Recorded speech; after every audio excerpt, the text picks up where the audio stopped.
terjadi kasus pemerkosaan ini, malah keluarga dari mama dan papanya yang tidak mengizinkan untuk dilapor. Ini sebelum adanya kasus sebelum adanya hukum syariah ya.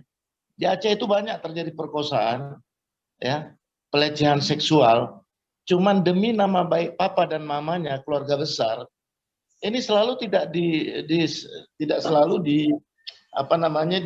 dilakukan pelaporan kepada pihak berwajib. Di zaman itu masih belum ada syariah, kepolisian, dan cenderung secara tertutup dalam mufakat desa ya. Kemudian ada perdamaian dan ini cenderung terjadi pernikahan. Jadi korban ini pihak keluarganya supaya aibnya tidak dibawa kemana-mana, nama baik si korban ini terpelihara, maka si korban ini dinikahkan. Kadang-kadang si korban ini menjadi istri ketiga, keempat, kelima, dan seterusnya. Karena apa? Jadi dia by accident dia dinikahkan demi nama baik orang tuanya. Kemudian informasi berkembang mulai tahun 1986 sudah mulai ada orang-orang yang berani melaporkannya karena ini menyangkut harga diri dan masa depan si anak. Tapi kemudian keluarga-keluarga yang melaporkan ini di atas tahun 1986 mendapat tekanan, merasa dipermalukan. Akhirnya keluarga-keluarga ini pindah. Ada yang ke Medan, ada yang ke Lampung. Jadi pindah total, harta semua dijual, mereka pindah. Lebih banyak ke Batam, ada ke banyak tempat lah, di mana mereka merasa nyaman. Dan si pemerkosa kalau misalnya tidak terjadi kesepakatan, biasanya disuruh kabur secara resmi. Jadi diusir atau bagaimana harus tinggalkan kampung itu. Tapi masalahnya kan si korban masa depannya sudah rusak. Kemudian masuk di tahun 2000, 2003, 2004 disahkanlah hukum syariah di Aceh, karena itu berkumandang sebenarnya keinginan itu sejak tahun 2000 saat Gus Dur membuat referendum ya, mengibarkan bendera putih di Masjid Raya Baitur Rahman. Saat itu saya tidak ada di Indonesia, saya ikutin melalui luar, dan melalui referendum itulah kami orang-orang yang menjadi DPU itu mendapat lampu hijau juga.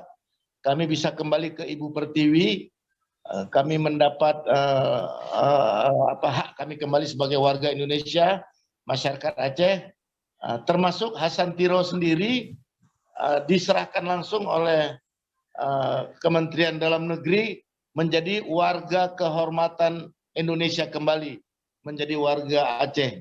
Tapi sayangnya 1 hari setelah beliau mendapat warga kehormatan Republik Indonesia, beliau meninggal dunia, dan itu banyak meredar isu macam-macam.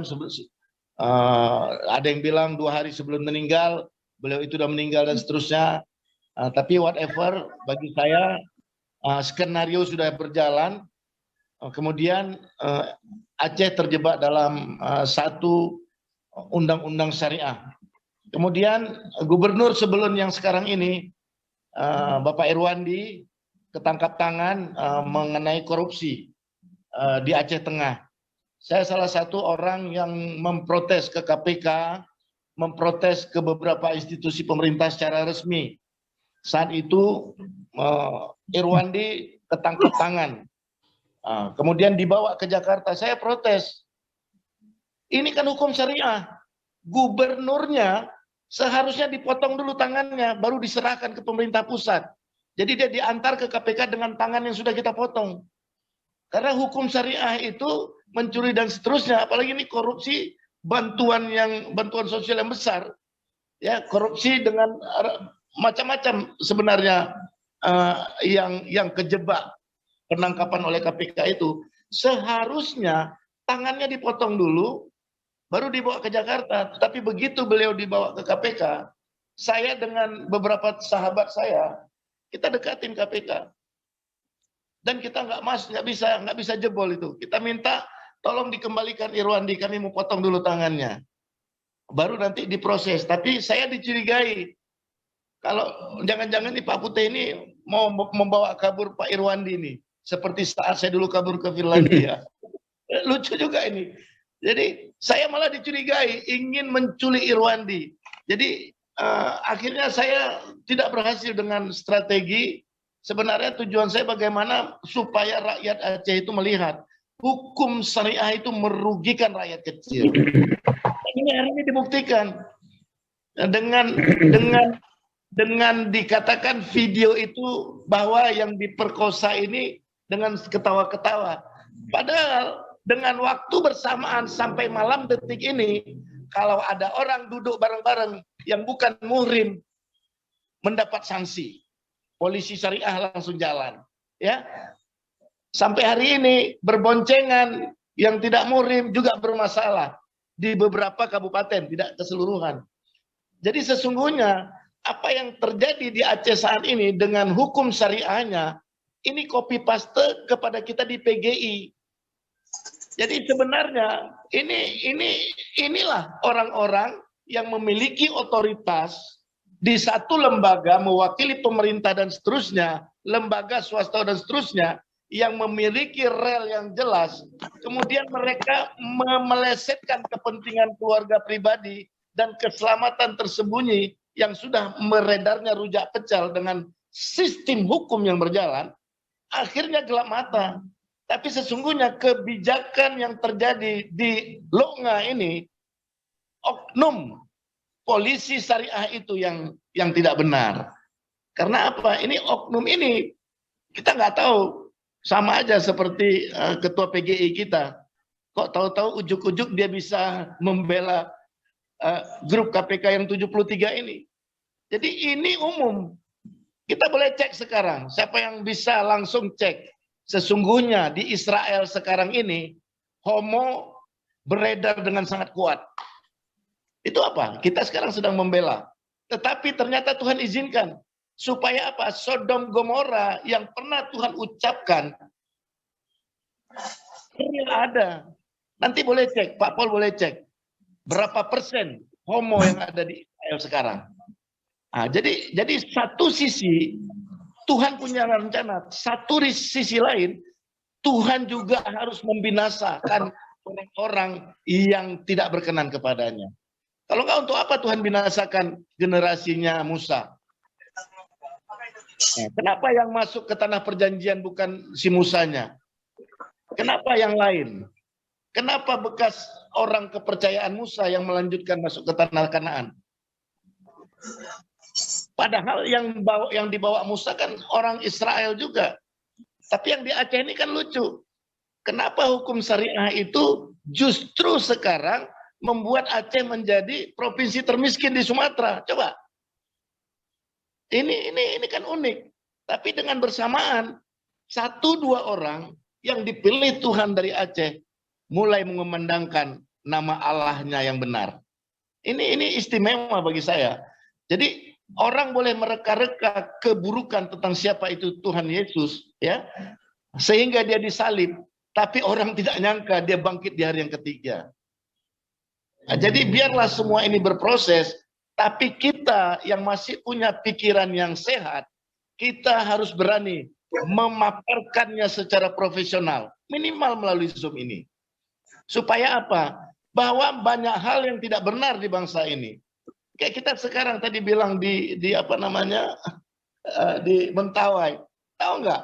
Begitu banyak pendeta-pendeta di Jakarta ini kaya raya gara-gara mempromosikan Mentawai. Karena apa? Donasi yang mereka terima nggak ke sana. Donasi yang mereka terima untuk kepentingan kehidupan kerajaan gereja dia. Sampai hari ini Mentawai tetap terlantar.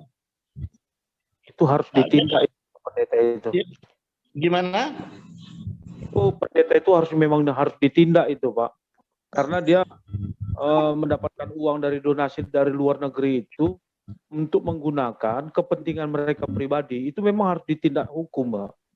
Ya, tapi syukurlah ada beberapa denominasi gereja yang memanfaatkan bantuan dari Korea untuk Mentawai. Sekarang kan sudah dipanggil Tuhan, ya kan? sistem manajemen di gerejanya rusak. Nanti satu persatu Tuhan bongkarlah. Tapi dengan itu semua, percayalah, apa yang dilakukan oleh Tuhan saat Dia menunggangi keledai liar, atau bahasa aslinya katon ya. Katon itu keledai liar muda yang ketambat. Tuhan bilang, suruh ambil ke kota, suruh ambil keledai liar yang ketambat itu, dan Tuhan menunggangi keledai liar katon itu masuk kepada Yerusalem. Nah, ini kan istimewa. Jadi bagi saya petobat baru, saya anggap kami ini yang akan ditunggangi Tuhan untuk membawa berita kebenaran. Bukan berarti kami lebih baik dari yang lain, enggak. Justru dengan kejelekan masa lalu kami, Tuhan bisa ubahkan. Ya, saya kalau di Aceh udah dulu dibilang pahlawan, dulu dibilang ini dan itu. Dulu saya bawa macam-macam barang ke luar negeri untuk bisa bawakan senjata ke Indonesia. Tapi sekarang begitu saya nyebrang, saya nggak dianggap lagi. Tapi begitu saya mau membawa Irwandi untuk dipotong tangannya, mereka terpecah dua. Ada yang bela saya, ada yang marah dengan saya. Tapi akhirnya apa? Pemerintah pun marah sama saya. Wah, ini mau diculik nanti dibawa kaburnya keluar. Nah, jadi sesungguhnya orang mau reka apapun tentang Aceh, tetapi Aceh itu adalah serambi barat dari Indonesia.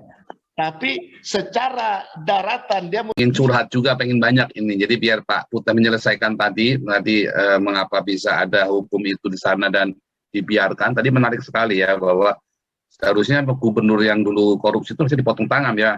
Tapi kenapa yang berlaku malah hukum undang-undang yang umum, bukan yang syariah Islam itu kan menarik sekali. Jadi memang ternyata memang itu yang akan terjadi dalam negara syariah Islam.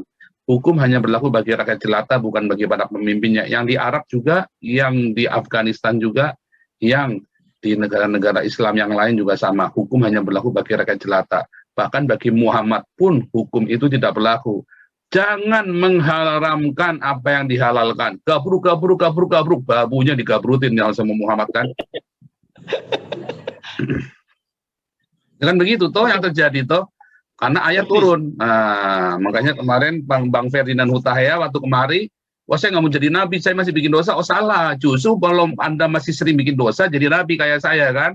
Sebab nabi kan bebas, kalau mau bikin dosa turun ayat, kalau mau ke Alexis turun ayat, kan begitu kan Pak Puteh. Oke Pak Puteh. Jadi ini menarik sekali Pak Puteh. Kena asap. Pak Paul, suara hilang. Suara saya bagus? Asap sate kuda. Suara saya bagus? Ganteng. Oke, Pak Puteh hilang suaranya ya. Oke, Pak Puteh, tolong lanjut lagi Pak Puteh. Nanti setelah Pak Puteh ini kita kembali ke ini ya, ke urutan biar curhat, mumpung ada Pak Puteh, orang Acehnya ada di sini nih. Silakan Pak Puteh. Jadi setelah 1 bulan rencana saya gagal untuk membawa pulang Pak Irwandi, saya jemput ke KPK untuk dibawa pulang ke Aceh untuk kita buat potong tangan. Sebulan kemudian saya mendapat tekanan ya, ancaman macam-macam yang tidak perlu kita sebutkan lah ya. Sehingga 1 minggu setelah saya mendapat ancaman, tahu nggak apa yang terjadi? Orang yang merumuskan hukum syariah ya ditangkap massa menggauli wanita lain. Coba saudara, ini akhirnya apa? Terbelahlah orang. Orang yang merancang, nanti boleh cek di internet, saya suruh upload itu. Orang yang merancang hukum syariah di Aceh, ya, ketangkap tangan, saudara. Coba. Haleluya. Oh iya betul itu. Setelah itu terjadi, saya bukan mendapat sambutan yang baik.